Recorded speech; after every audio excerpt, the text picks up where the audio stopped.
and welcome to this edition to our Interfaith Futures conversation series. So a year ago in 2024, the Cambridge Interfaith programme hosted a series of 15 conversations, all aimed at grappling with what the future of interfaith might look like. That conversation took place in the context of the closure of the UK's interfaith network earlier that year, and really a group of committed folk coming together to ensure that Interfaith Week would keep going. Since then, there was a national consultation on Interfaith Week funded by the Ministry of Housing, Community and Local Government that took place January through March in 2025 and reported back in May. One of the recommendations from that was that there should be something more prominent and done to get Interfaith Week going. That recommendation has been taken up, and we were able to send along a few students to suss out what kind of difference that makes. So here today with me are Tassy, Alice and Tom, students from the Faculty of Divinity at the University of Cambridge, who made their way to London last week for the national launch event for Interfaith Week. And we're going to be chatting about what that was like, and also for them what interfaith might mean and what they think of Interfaith Futures. So I'm going to hand over first to Tassy. And the question, well, I'd like you to introduce yourself a little bit, but also I'm really curious, was Interfaith Week something that you were already aware of? And if it was, what did you associate with it? What do you associate with it? Hi, I'm Tassy. I'm a first-year undergraduate in the Faculty of Divinity. On Interfaith Week, I was not initially aware of the specific project of National Interfaith Week.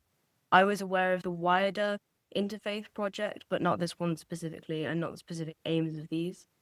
So for me, it was really interesting and exciting to see a whole new branch of what was going on sort of in my area of study. Thanks. Crossing over then to Alice. Hi, I'm Alice. I'm a third year undergraduate. I actually wasn't aware of Interfaith Week like Tassy. I only really had looked at interfaith dialogues through my studies. And what do I associate with Interfaith Week? After going to the event, I think the focus on community was what I really liked about it, and the different sections of society coming together, these different faith groups all in one room, was really nice to actually be a part of.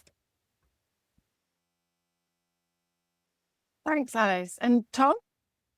So I'm Tom. I'm a first year undergrad in Divinity here at Jesus College, and I had heard a few things about interfaith. My former religious studies philosophy teacher in my sixth form spoke quite passionately about the importance of interfaith, and he had mentioned that Cambridge was a place where there was lots of opportunities to get involved in various interfaith things, but especially from the academic point of view. So things like scriptural reasoning was something that I'd looked into a little bit, but actually this side of the Interfaith Week wasn't really something I knew much about. And generally what I seem to associate with it now is something that is less academic and more pragmatic and social, and kind of implementing a lot of the academic side that Cambridge does very well, and the kind of more, sitting down, for example, representatives of each Abrahamic faith and discussing, but it's not just discussing. We're now trying to move it towards policy, and obviously that January through March period of consultation that has resulted in money being given for the cause of interfaith was clearly a good result of that movement from academic to pragmatic. Thank you. So this year, as has been alluded to, there was a theme chosen for Interfaith Week. That theme is community. Community, together we serve. Clearly, a bit of that was evident in what happened last Thursday. So I want to ask you what you think that launch event suggested about the future of interfaith, to flesh out that conversation for the many people who might be listening to this who weren't there. Let's try and anchor that in something specific that happened. Or maybe we could take a turn to reflect on a specific element, talk about what you recall that actually happened as we go. So coming to you first, Tom. Sure, yeah. The main thing that sticks in my mind is this social interaction of talking to lots of different people who had very important roles in communities, think tanks, organizations. Notably, I remember speaking to a guy who was head of an APPG, an all-party parliamentary group. I think he was the chair of this group that is all about interfaith and essentially tries to breed successfully integrated communities in which they kind of alleviate any tensions that could be caused from religion. So what sticks in my head really was those kind of interactions with people who know lots and have connections to Parliament and various organisations that are important with interfaith, but also talks from two lords, Lord Rook and Lord Khan, I thought were very insightful people who have obviously been within Westminster and are trying to navigate change from the inside, giving their insights from quite illustrious careers. So they were my two most notable takeaways, I think. Thank you. Coming to Alice then, what stood out for you? What's still resonating? I think, to echo Tom, I found the speeches quite inspiring, especially the former Minister of Faiths and Community, Lord Khan, talking about the need for interdepartmental communication about faith in government. And I think the focus on the next generation as well was a big part of the event, focus on the youth and education, especially in the context of post October 7th as well. There was a big focus on the desperate need for interfaith dialogue when tensions are rising quite high between different faith communities, and we see a rise of Islamophobia and anti-Semitism. There was also, I like the focus on the role of faith communities. It's something I hadn't fully taken on board, that the different faith communities can reach places where government can't. So that was really interesting to hear about as well on the day. Thank you, Alice. Tassy, what stood out for you? The thing that really struck me was actually the range of ages of people there. And this was actually made a lot of at the event itself. They were very keen to encourage young people to get involved with the Interfaith project. And it was really nice to see that there was a huge mix of age ranges. We actually had quite a lot of young people there getting involved, either from a current academic perspective or who were already beginning to work in the interfaith space. We even had a group of school children from the local area come to watch one of the performances that was put on, which I thought was absolutely lovely, not only to see young people coming into this interfaith space, but also to see that the local community was getting involved. Thank you. So this event took place at St Martin in the Fields in the centre of London.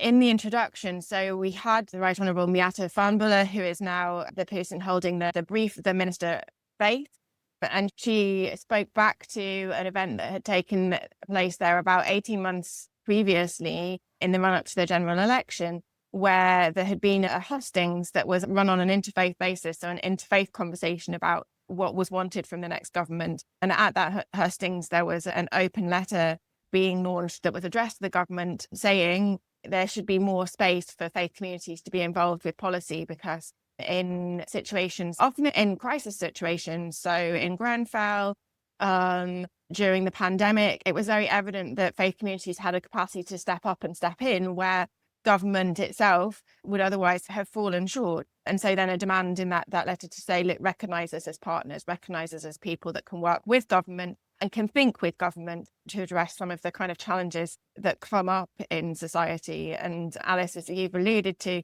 there certainly are challenges facing society that are very obviously faith-related, or at least seem to be faith-related, even though they have their political dimensions. So that's a really long way round getting to say, I'm really curious, for you guys as students, divinity students, someone studying theology and religion at the University of Cambridge, do events like this seem relevant to your studies on the one hand? And I know, Tommy, you've already alluded to like that kind of thing of, sometimes we spend time thinking of academics and other times we're being other parts of ourselves and engaging possibly as people of faith and members of society and citizens.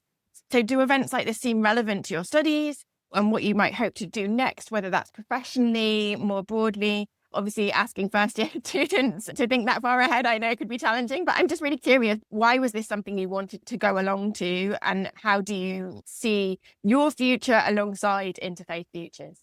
Alice, I'm going to come to you first. I think interfaith dialogue is very important in general because we live in a majority religious world and we all are either, people of faith ourselves or interact with people of faith. I think that side of it is very important. I'm now third year, I'm thinking about doing a master's as well. And talking to people at the event, it was very inspiring because I saw what kind of, jobs you can be involved with or organizations you can work for that involve community work and working with people of faith to promote tolerance and just to make society a better place. So I thought that was really inspiring. Thank you. Tom? Yeah, I would definitely say that I have had a keen interest in politics and obviously religion and how those two interact with one another for a while. So that was largely my motivation for going. I think also it's potentially a thing that if there were to be some sort of role in the future that came up that I'd really be interested in working for. I came across a think tank called Theos the other day that is almost exclusively dedicated to unpacking issues like these from an academic point of view. And there's one called EARS, the European Association for a Religious Society or something, and that was just everywhere in Europe. Lots of different academics from European universities come together and also answer these questions. And it was through that one actually that I started researching a lot about France and France's interaction with religion as quite a thoroughgoing secular society in which there is a lot of tension, a lot of, as I mentioned, anti-Semitism and Islamophobia, and religious education and why that's important, and why in France, how they have a lack of religious education in state schools. You basically have to pay to go to private school, I found out, in order to get a religious education. And if you did that and you might pay to go to a Catholic school, I would only receive catechism classes. So I'm only going to be educated about my own religion if I even have enough money to go that far. So what could this lead to in society? Well, France has an incredibly high amount of religious hate crimes. There is a lack of understanding. And then overall, their kind of levels of even things like religiously motivated terrorism are a lot higher. But people don't tend to correlate that with France's policy for religious education. They correlate that with, a spike in people from certain religions, right? So flipping that narrative from France has been something I've been looking into a little bit. And that was another reason I thought this would be a good way of navigating that interest. So yeah, I'd hopefully like to see my future align with the interfaith future, but perhaps in a way that adopts a different approach that France has taken and champions kind of more let's hear from everyone instead of let's hear from no one. Thank you, Tom.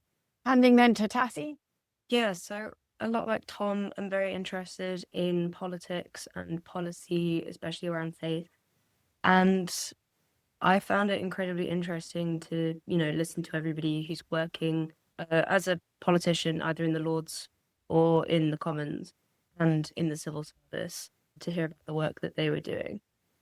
But I think as a student in the Faculty of Divinity, to try and study any faith in the modern world in isolation is utterly futile, because we live in a multi-faith society. There will be interactions between people of various different faiths, and they will take place every single day.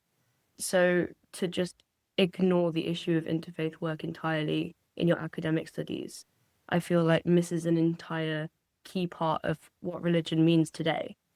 So I think as students within the Faculty of Divinity, it's incredibly important that we examine how interfaith projects just like this are changing the way that we see religion in the modern world today. Fantastic. Well, thank you so much, all three of you, for taking the time, first of all, to go to that event, to go and explore something, a new space, and then for sharing this time with me to kind of reflect on that and distill back. Because this was a new level of engagement for each of you with interfaith. I hope that you feel like you've been part of bursting the bubble, which was a bit underlying finding of the consultation. We need to get more people involved in this. It's not reaching far enough. So thank you so much for joining me today. And we've heard about the importance of understanding religion in politics, why religious literacy can be important in different spaces. I'm sure there will be people cheering at the kind of championship for religious education that you put forward as well. Great talking with you all. Thank you so much.